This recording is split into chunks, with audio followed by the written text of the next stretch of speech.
અમેરિકામાં રહેતી મહિલાને સુરતમાં G3 શોરૂમના સેલ્સમેને પ્રેમજાળમાં ફસાવી તેણે સાઉદી અરેબિયા બોલાવી ધર્મ પરિવર્તન કરાવ્યા બાદ અમેરિકા જવાના ઈરાદે ઓનલાઈન લગ્ન પણ કર્યા હતા. જોકે અમેરિકાના વિઝા નહીં મળતા આ સેલ્સમેને તેની પાસેથી 60 લાખ રૂપિયા, 18 તોલા સોનાના દાગીના અને હૈદરાબાદ ખાતેનો ફ્લેટ પડાવી લીધો હતો. અમેરિકાથી યુવતીએ તેના ભાઈને મેલ કર્યો અને આ મેલના આધારે જ ફરિયાદ નોંધવામાં આવી છે.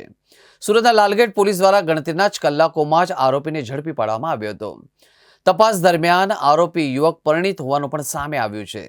એજાઝ સલીમ પટેલ નામનો યુવક પરિણીત હોવા છતાંય તેણે NRI મહિલા સાથે પ્રેમ સંબંધ બાંધ્યો. વિશ્વાસમાં લીધા બાદ એ મહિલાને સાઉદી અરેબિયા લઈ ગયો, જ્યાં તેણે મહિલાનો ધર્મ બદલી નાખ્યો હોવાનો આક્ષેપ પણ કરવામાં આવ્યો છે. ફરિયાદમાં વધુ જણાવ્યું છે કે ધર્મ પરિવર્તન બાદ આરોપીએ મહિલાને બ્લેકમેલ કરવાનું શરૂ કર્યું. તેણે મહિલા પાસેથી 18 તોલા સોનાના દાગીના, હૈદરાબાદમાં આવેલો 50 લાખ રૂપિયાનો ફ્લેટ, 60 લાખની રોકડ રકમ પડાવી લીધાનો ગંભીર આરોપ લગાવવામાં આવ્યો છે.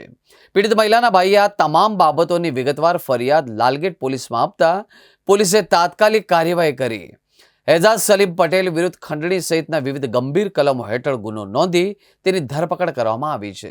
ગઈ તારીખ 16/2/2026ના એક ફરિયાદ નોંધાયેલી છે, જેમાં એક ભોગ બનનાર મહિલા અત્યારે USA રહે છે અને તેની સાથે અત્રેના લાલગેટ પોલીસ સ્ટેશન વિસ્તારમાં રહેતા એજાઝ સલીમભાઈ પટેલ, ઉંમર વર્ષ 32, નાઓએ તેની સાથે ઘોડદોડ રોડ ઉપર G3 ફેશનમાં ઓનલાઈન ઈ-કોમર્સ વિભાગમાં કામ કરતો હોય અને ઓનલાઈન શોપિંગ દરમિયાન તે એના કોઈપણ રીતના સંપર્ક નંબરો મેળવી અને તેની સાથે મિત્રતા કેળવેલી.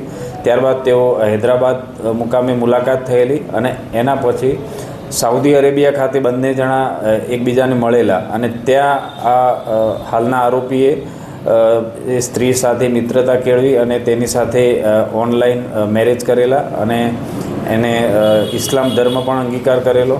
ત્યારબાદ તેઓ ઇન્ડોનેશિયા મુકામે પણ મળેલા હતા. આ બધી મિત્રતા દરમિયાન હાલના આરોપીએ ભોગ બનનારને અલગ અલગ ઈમેલ ને ટેલિફોન તેમજ મોબાઈલ વોટ્સઅપથી અત્યાર સુધી 60 લાખ રૂપિયાની માગણી કરી અને તે મેળવી ચૂકેલો છે. આ સિવાય ભોગ બનનારનો હૈદરાબાદ મુકામે જે ફ્લેટ આવેલો છે એ પણ તેણે ચાવી લઈ લીધેલી છે અને ભોગ બનનારના ભાઈ પાસેથી આશરે 18 તોલા સોનાના ઘરેણાં પણ અત્યાર સુધી લઈ લીધેલા છે. હાલમાં ફરિયાદી દ્વારા ફરિયાદ આપતા ભોગ બનનારના ઈમેલ સ્ટેટમેન્ટ આધારે આરોપીને અટક કરવામાં આવેલ છે અને ગઈકાલે કોર્ટમાં રજૂ કરી 1 દિવસના રિમાન્ડ મેળવી અને આગળની તપાસ ચાલુ છે. હા, તપાસ દરમિયાન હાલનો આરોપી પણ પોતે અગાઉ પોતાની પ્રથમ પત્ની સાથે લગ્ન કરેલા હતા અને હાલ તેની સાથે રહે છે. ધર્મ પરિવર્તન કરાયું હતું, કઈ રીતના ધર્મ પરિવર્તન કરાયું હતું?